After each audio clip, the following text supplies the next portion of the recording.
अस्सलाम वालेकुम dear students. आज हम बायोलॉजी का चैप्टर नंबर 6 स्टार्ट करने जा रहे हैं। चैप्टर नंबर 6 का नाम है एंजाइम्स। आप लोग डिफरेंट किस्म के केमिकल ग्रुप्स से वाकिफ हैं जो बायोकेमिकल्स कहलाते हैं आपकी बॉडी में। एंजाइम भी बायोकेमिकल्स में से केमिकल है, ठीक है, जो बेसिकली प्रोटीन्स होते हैं। Enzymes are basically proteins. Enzymes का इंट्रोडक्शन देने से पहले हम आपसे चंद एक और टर्म्स जो हैं वो डिस्कस करेंगे, जिनमें सबसे पहली टर्म है हमारे पास मेटाबॉलिज्म। मेटाबॉलिज्म क्या है?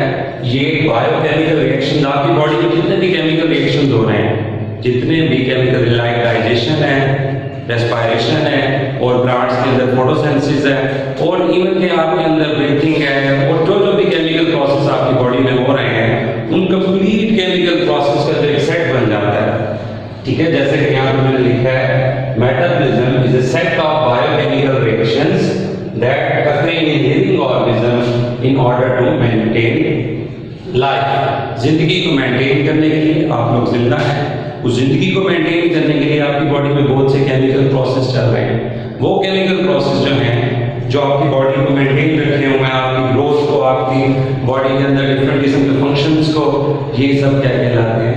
मेटाबॉलिज्म कहलाते हैं। अब इन तमाम मेटाबॉलिक प्रोसेसेस को कंट्रोल करने के लिए, कंप्लीट करने के लिए हमें डिफरेंट किस्म के सब्सटेंसेस की जरूरत पड़ती है। अब हम इसकी टाइप्स देख लेते हैं मेटाबॉलिज्म की। फॉर एग्जांपल मेटाबॉलिज्म जो है, इसकी टाइप जिसको एनाबॉलिज्म कहते हैं। एनाबॉलिज्म बायोकेमिकल रिएक्शन की वो टाइप है जिसमें स्मॉलर मॉलिक्यूल्स कंबाइन होते हैं and they make larger molecules. उससे क्या बनाए जाते हैं? लार्ज मॉलिक्यूल्स बनाए जाते हैं। स्मॉलर मॉलिक्यूल जिसकी एग्जांपल आप कॉमन लाइफ से दे सकते हैं फोटोसिंथेसिस की। फोटोसिंथेसिस वो प्रोसेस है जिसमें वाटर और carbon dioxide in the presence of sunlight and chlorophyll, ठीक है, दे यूनाइट मिलते हैं और they make glucose and oxygen as a by product. ये प्रोसेस जो है ग्रीन प्लांट्स में, फोटोसिंथेटिक एल्गी में, ठीक है, और फ्यू बैक्टीरिया के अंदर ये कंप्लीट होता है। ये anabolism. Anabolism is a type of metabolism in which larger molecules are synthesised. Smaller molecule combine हो गए, लार्जर मॉलिक्यूल्स बनाए गए, ठीक है जी। अच्छा जी, अब इसके बाद एक और टाइप है हमारे पास कैटाबॉलिज्म। कैटाबॉलिज्म इसके बिल्कुल ऑपोजिट है। The type of metabolism in which larger molecules like glucose, इसकी एग्जांपल है respiration. Larger molecules are broken down into smaller molecules and energy is released. This process takes place in all organisms। ये तमाम जानवरों में complete होता है, ठीक है जी। और इस प्रोसेस को कंप्लीट करने में एंजाइम्स क्या करते हैं? हेल्प करते हैं। इसके बाद हम, आपने दो केमिकल रिएक्शंस देखे, इसके बाद हम चंद और टर्म्स की बात करते हैं। हम एक टर्म की बात करते हैं कैटलिस्ट। कैटलिस्ट एक केमिकल ग्रुप है, ठीक है जी, केमिकल ग्रुप जो किसी भी केमिकल रिएक्शन को कंप्लीट तो करवा देते हैं और खुद उसमें इस्तेमाल नहीं होते हैं। इसी तरह एंजाइम्स जो हैं वो बायोकैटलिस्ट कहलाते हैं।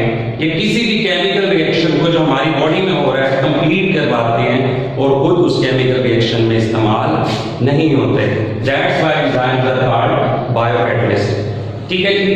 बायोकैटलिस्ट के बाद हम एक और टर्म पढ़ते हैं सबस्ट्रेट। सबस्ट्रेट जो है वो molecule, the molecule on which enzyme act. जैसे आपका फूड पार्टिकल्स हैं, आप खाना खाते हैं, आपका खाना जो है वो एज ए सबस्ट्रेट आपकी बॉडी में जाता है, ठीक है जी। और एंजाइम जो है जब उसको ब्रेक कर देते हैं, उस सबस्ट्रेट को तोड़ देते हैं डिफरेंट मॉलिक्यूल्स में, वो डिफरेंट मॉलिक्यूल क्या कहलाते हैं? प्रोडक्ट। एंजाइम को डाइजेस्ट कर देंगे, उस फूड को, उस खाने को डाइजेस्ट कर दिया जाएगा, वो किस में कन्वर्ट हो जाएगा? प्रोडक्ट में कन्वर्ट हो जाएगा। इसके बाद एंजाइम की जो हमारे पास प्रॉपर डिफाइन आ जाती है वो कुछ इस तरह से है। एंजाइम्स आर बेसिकली प्रोटीन्स, ठीक है जी, ये बेसिकली प्रोटीन्स हैं and they speed up A biochemical reaction. किसी भी बायोकेमिकल रिएक्शन की स्पीड को ये बढ़ा देते हैं और खुद इस्तेमाल नहीं होते। ये खुद केमिकल रिएक्शन को कंप्लीट करने के बाद उससे सेपरेट हो जाते हैं। इसके बाद हम बात करेंगे एक्टिवेशन एनर्जी की। एक्टिवेशन एनर्जी क्या है? वो energy, minimum energy which is required to start a reaction। जो रिएक्शन को स्टार्ट करने के लिए एनर्जी रिक्वायर्ड है, वो एनर्जी क्या कहलाती है? Activation energy. अब एक्टिवेशन एनर्जी का जिक्र यहाँ क्यों किया गया है, उसका जिक्र करने का एक मकसद है कि एंजाइम्स जो हैं ये एक्टिवेशन एनर्जी के यूज को कम कर देते हैं। कैसे कम कर देते हैं? हमारी बॉडी में एक्टिवेशन एनर्जी के एंजाइम जो है 3 तरीकों से काम करते हैं। अच्छा, पहला तरीका क्या है? एंजाइम लोअर द सबस्ट्रेट की जो एनर्जी रिक्वायरमेंट है, ठीक है, जो हमारी बॉडी को एनर्जी रिक्वायर्ड है फॉर द केमिकल रिएक्शन, उसकी स्पीड को कम कर देंगे by changing the shape of substrate. Substrate जो आया है उसकी शेप को चेंज करेंगे। जैसे कि खाना हमने खाया है वो हमारी बॉडी में जाकर अकॉर्डिंग टू हमारी बॉडी के फंक्शंस के मुताबिक उसको चेंज किया जाएगा, ठीक है। और दूसरे नंबर पे ये चार्ज डिस्ट्रीब्यूशन करते हैं, चार्ज डिस्ट्रीब्यूट कर देते हैं शेप, ताकि सबस्ट्रेट और प्रोडक्ट आपस में आके एग्जैक्टली जो है वो क्या हो जाए, कंबाइन हो जाए, charge by bringing charge distribution. अच्छा जी, तो एक्टिवेशन एनर्जी का जो यूज था वो एंजाइम लोअर कर देते हैं इस तरीके से, और केमिकल रिएक्शन को जल्दी से मुकम्मल कर देते हैं। इसके बाद एंजाइम जो है हमारी बॉडी में 2 टाइप के हैं, कुछ इंट्रासेलुलर है, कुछ एक्स्ट्रासेलुलर है। इंट्रासेलुलर यानी कि enzyme working inside the cell, like enzymes of respiration, जो आपकी बॉडी के अंदर, सेल के अंदर, ओके जी, सेल के अंदर जो वर्क कर रहे हैं वो इंट्रासेलुलर, और जो सेल के बाहर जो कैविटीज है, बॉडी कैविटीज लाइक स्टमक, उसमें जो वर्क कर रहे हैं वो क्या कहलाते हैं, एक्स्ट्रासेलुलर एंजाइम्स कहलाते हैं। इसके बाद हम जो है कैरेक्टरिस्टिक्स की बात करेंगे एंजाइम्स की। सबसे पहला और सबसे बेसिक कैरेक्टर जो है एंजाइम्स का वो ये है कि enzymes, almost all enzymes are proteins, तमाम एंजाइम प्रोटीन्स हैं, and they speed up the biochemical reaction, और एक बायोकेमिकल रिएक्शन की स्पीड को बढ़ा देते हैं और उनकी इस्तेमाल नहीं होते। इसके बाद दूसरा कैरेक्टर है इनके बारे में, they increase the speed of chemical reaction million of time speed को क्या कर देते हैं, केमिकल रिएक्शन की स्पीड को इंक्रीज कर देते हैं। इसके बाद हम नेक्स्ट कैरेक्टर की जो बात करेंगे, specificity of enzyme. Her enzyme अपने कैरेक्टर के लिहाज से स्पेसिफिक है। जैसे कुछ एंजाइम जो है वो प्रोटीन्स को डाइजेस्ट करते हैं हमारी बॉडी में, ठीक है, वो जो है स्टार्च को या कार्बोहाइड्रेट्स को डाइजेस्ट नहीं करेंगे। तो हर एंजाइम, लाइक पेप्सिन एंजाइम है जो आपके स्टमक में वर्क करता है, वो वर्क करता है ओनली एसिडिक मीडियम, एसिड जब है आपकी बॉडी में, एसिडिक मीडियम में वर्क करता है और फूड को डाइजेस्ट करता है। तो तमाम एंजाइम स्पेसिफिक हैं according to their type of substrate, ठीक है जी। हर एंजाइम अपने सबस्ट्रेट के मुताबिक, अपने फूड प्रोडक्ट के मुताबिक, अपने केमिकल रिएक्शन के मुताबिक स्पेसिफिक है।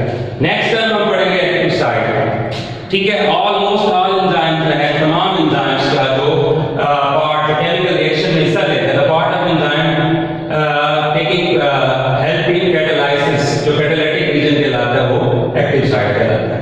इसके बाद हम बात करेंगे इनहिबिटर्स और एक्टिवेटर्स। कुछ एंजाइम जो हैं इन केमिकल रिएक्शंस को, जब केमिकल रिएक्शन कंप्लीट हो जाता है तो उसको रोकते हैं, that's why they are act as inhibitors. और एक्टिवेटर्स, जब भी कोई केमिकल रिएक्शन स्टार्ट करना मकसूद होता है तब इसको एक्टिवेट भी एंजाइम्स करवाते हैं। नेक्स्ट जो हमारे पास टर्म जो है वो कोफैक्टर्स।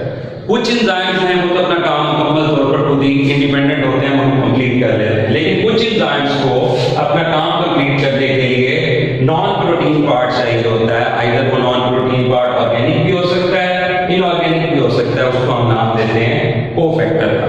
अब अगर हम ऑर्गेनिक कोफैक्टर की टाइप डिस्कस करें तो इसकी जो 2 टाइप्स हैं, प्रोस्थेटिक ग्रुप और कोएंजाइम। प्रोस्थेटिक ग्रुप, ठीक है जी, पहली टाइप है प्रोस्थेटिक ग्रुप में अगर ऑर्गेनिक कोफैक्टर एंजाइम्स के साथ टाइटली बाउंड होगा, then they are termed as prosthetic group. और अगर ऑर्गेनिक कोफैक्टर लूजली बाउंड होगा एंजाइम्स के साथ, then they are termed as coenzymes. Coenzyme की जो कॉमन एग्जांपल है आपके पास बहुत से विटामिन्स हैं जो आप कॉमन लाइफ में यूज करते हैं, जिनमें राइबोफ्लेविन भी है और थायमिन भी, ठीक है। जो लास्ट कैरेक्टर जो है हमारे पास वो है मेटाबॉलिक पाथवे। तमाम एंजाइम जो हैं वो एक बाकायदा एक प्रोसीजर के जरिए, रास्ते के जरिए काम करते हैं जिसको हम कहते हैं मेटाबॉलिक पाथवे। इस मेटाबॉलिक पाथवे में एक एंजाइम का जो प्रोडक्ट होता है वो अगले एंजाइम के लिए सबस्ट्रेट का काम करता है। The product of enzyme work as a substrate for next enzyme, ठीक है जी। इस तरह से हर एंजाइम अपने वर्किंग को क्या करते हैं, मुकम्मल करते हैं। तो नेक्स्ट जो टॉपिक है हमारा वो इंशाल्लाह हम नेक्स्ट लेक्चर में डिस्कस करेंगे। अल्लाह हाफ़िज़।